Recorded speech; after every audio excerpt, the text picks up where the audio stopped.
cousin, F24, falsely accused me, M31, of sexual assault. Now my family is contacting me after almost 10 years. Hi, it's pretty much like the title says. I just feel so lost on what to do. This is tearing up wounds and old rage is building again. Let me give some backstory. I've grew up in what was probably the most normal of normal households. Parents worked a lot, but still managed to care for me and my 3 older sisters. We were never super close as a family, but never had any issues either. Same goes for my extended family.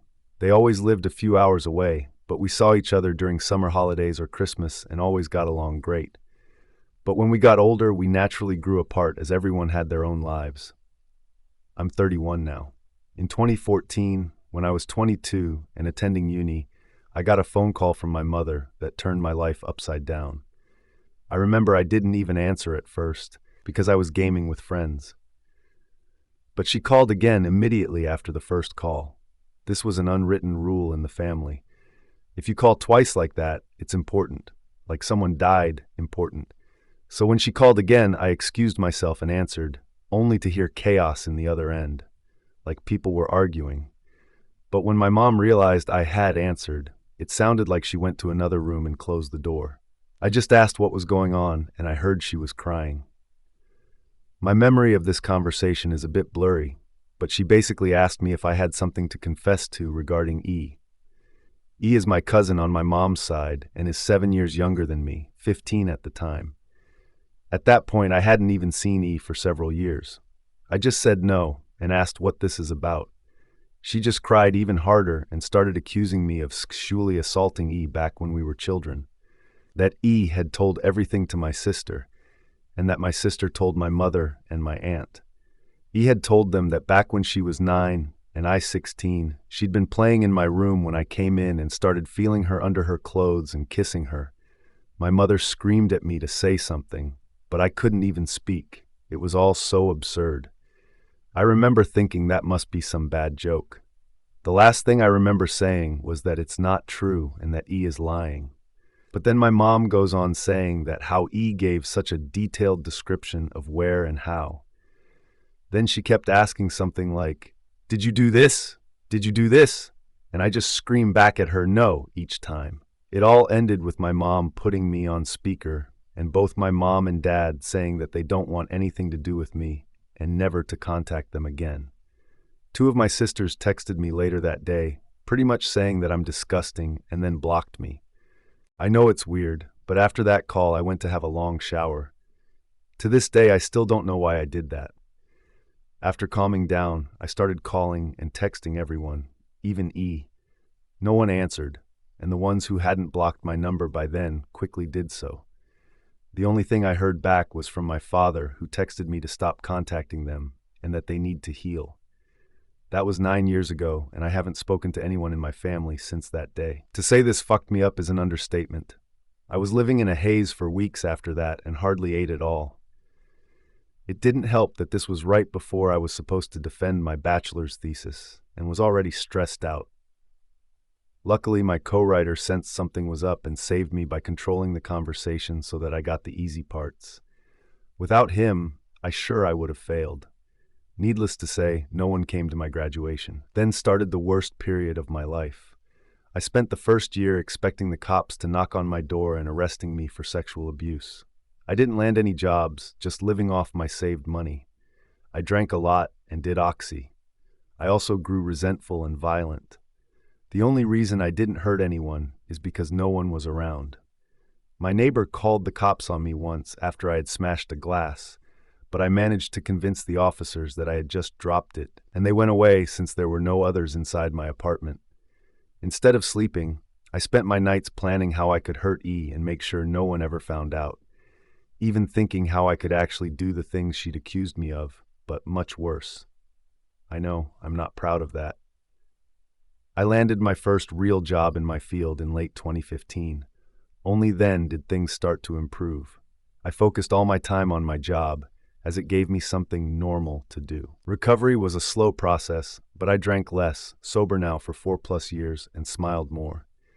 I lived cheap and earned good money, so I made a point of buying myself a nice gift for my birthdays, a VR headset, a motorcycle, Lego, etc. And last year I moved from my shitty apartment and bought a small house. It was an old dream of mine to have my own garage and a garden to care for. This has boosted me even more. So my life is okay now. I still got problems. I've been on antidepressants for the last few years, and while they help, it's not in a happy way. They simply remove the dark thoughts and replace them with dead ones. My trust in other people is close to non-existent. I've tried dating, but only been on 2 dates with 2 different women. It's really hard to speak like a normal person when it comes down to it. And what would I tell a potential partner when she asks about my family? Oh, they accused me of a heinous crime and we're not talking anymore. But I didn't do it, I swear. My field is very male-dominated, so the only woman I really speak to is my therapist, who I like a lot. If this text was difficult to follow, I apologize. I'm not good with words on the best of days, and I started rambling a bit when it all came back to me. It's already getting long, so I will fast forward to my current issue. A few days ago, I received a text from my mother. It felt unreal, and I was scared to open it at first, so I just stared at the notification for hours before opening it. Yesterday, another text followed. Translated, they basically say, Text 1, hi, my name. It's been so long since we talked. We miss you and want to know how you're doing. Here she writes a long text about my sisters and how my nieces and nephews are getting big. I didn't even know I was an uncle. Know that we love you and always will. Mom and Dad. Text 2, hi, my name. We understand if you don't want to talk to us after what happened, but please listen. Last month, the subject of you was brought up at a family gathering. During this, E was downplaying everything that had happened to her. It got so awkward that she finally admitted that nothing happened and that she probably just dreamt it. We were all appalled by this. When we last spoke, we wanted to protect E and did the only thing we thought we could do. We know that's not excusing how you were treated. What E did was wrong, and we're all angry at her. We have called everyone that knew and told them the truth. We all want to speak with you and your sisters, want you to meet their families. Please write back if you can find it in you to forgive us. Mom and Dad. So yeah, that's my situation right now. I haven't answered, but they no doubt know I've seen it. Truth be told, I'm seething. So many old shitty memories are now stirring again. I don't want to forgive them, and I wouldn't trust myself to be in the same room as them right now. Part of me wants to call my family and unleash everything on them, to guilt them with everything I went through until they all hit their rock bottom. Then dedicate my life to make my cousin's life as miserable as possible. The other part wants to ignore them and continue with my okay-ish life with my motorcycle and my garden to keep me company. I don't have any friends. The only people I speak to are my coworkers, but we're not really close.